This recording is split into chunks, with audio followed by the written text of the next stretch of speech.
আমিও মাসুদ কামাল ভাইয়ের সাথে একমত। যতটুকু প্রচারণা দেখছি ভেরি পজিটিভ মনে হচ্ছে। একটা জিনিস খুব ভালো লাগছে, যেটা সব জায়গায় বলছি, যে কেউ কারোর নাম ধরে ওরকম হুম করে তীব্র মানে বাক্য বাণে বিদ্ধ করছে না একজন আরেকজনকে, ইনডিরেক্টলি বলছেন, সুন্দর বলছেন। আমরা মানে কোকিলের ডাকও শুনেছি আজকে, হুম তাই হুম না? হুম মানে কোকিলের ডাক শুনেছি, অনেক কিছু শুনছি, এগুলো একটা পজিটিভ সাইন। তবে একটা জায়গাতে আমার একটু খারাপ লেগেছে, যে একটা ছেলে, মানে ছেলে বলবো কিনা কি বলতে হবে, এনসিপির নাসিরউদ্দিন পাটোয়ারি, হ্যাঁ, উনার একটা বক্তব্য আজকে আমার খুবই অশালীন লেগেছে।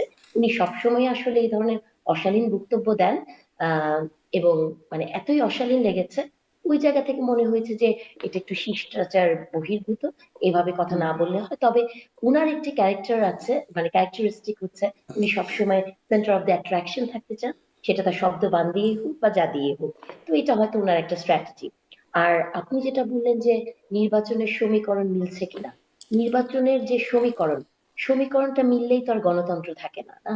সমীকরণের অমিল হবে, ওখান থেকে গণতন্ত্রের তৈরি। তো গণতন্ত্র মানেই হচ্ছে একটা সমীকরণ মিলবে, আরেকটা মিলবে না, একজন যুক্তি দিবে, তার পাল্টা যুক্তি দিবে, সবকিছু যদি সমীকরণে মিলিয়ে ফেলতে চান, তাহলে তো হুম একদলীয় শাসন কায়েম হবে। তো আমার হুম। কাছে মনে হয় যে এভরিথিং না, ইজ ভেরি ধরুন সমীকরণ পজিটিভ। অর্থে এই যে হিসাব নিকাশগুলো, এই যে হিসাব নিকাশ, যেমন মাসুদ কামাল ভাই কথা বলছেন, বা তার যে ধারণা থেকে তিনি একটা হিসাব নিকাশ তার কাছে আছে, যেটা থেকে মনে হচ্ছে যে একটা অসম প্রতিযোগিতা হতে পারে।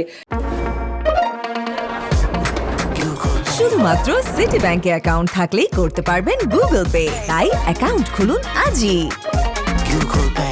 তো এই যে হিসেব নিকাশটা, আপনারও নিশ্চয়ই একটা হিসাব নিকাশ আছে, আপনি মাঠ দেখছেন, বা কথা বলছেন মানুষের সাথে, সেই যে হিসেব নিকাশটা, মানুষের হিসাব নিকাশ, জরিপগুলোর হিসেব নিকাশ থেকে শুরু করে নানান রকম হিসাব নিকাশ, সেই হিসাব নিকাশটা মিলবে কিনা, সেটাই আমি প্রশ্ন করতে চাই। আসলে হিসাব নিকাশের প্রশ্নে, জি আপনি শেষ করুন, তাহলে আমি পরেই বলি, জি শেষ করুন। জি, সেই হিসাব নিকাশটা যদি বলেন, সেটা আমি কামাল ভাইয়ের সাথেই একমত, যে হুম বিএনপির মতো একটি দলের এই মুহূর্তে জামাতি ইসলামীকে তার প্রধান প্রতিদ্বন্দ্বী হিসেবে দেখতে হচ্ছে, যেহেতু আওয়ামী লীগ নাই।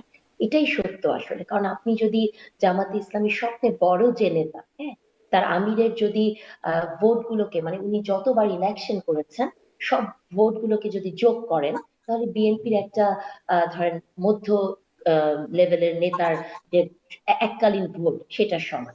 তো হুম আর যে জরিপের কথাগুলো আপনি বলছেন, দেখেন, জরিপের ফলাফল এটাও সব জায়গায় বলি, যে এটাতে আপনাকে প্রথমে মনে রাখতে হবে যে টাকার উৎসটা কোথায়, জরিপটা কারা করেছেন, বা জরিপের স্যাম্পল যে আপনি নিয়েছেন।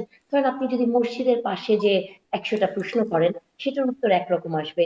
আপনি যদি ধরেন ঢাকা ইউনিভার্সিটিতে যে করেন, আরেক রকম আসবে। সো স্যাম্পলটা কেমন করে চুজ করা হচ্ছে, র্যান্ডম স্যাম্পলিং ছিল কিনা, অর্থায়ন কোথায় থেকে এসছে, সেগুলাই। হুম তবে হয়েছে কি, আমার কাছে এখন মনে হয় যে মাঝে মাঝে এই জরিপগুলো কি আসলে কোনো কিছুকে ইন্ডিকেট করে কিনা। কারণ জরিপে আপনি দেখবেন যে একটি দল, যে দলটির কথা আমরা হুম বলছি, যারা কখনোই ভোটের রাজনীতিতে এগিয়ে ছিলেন না,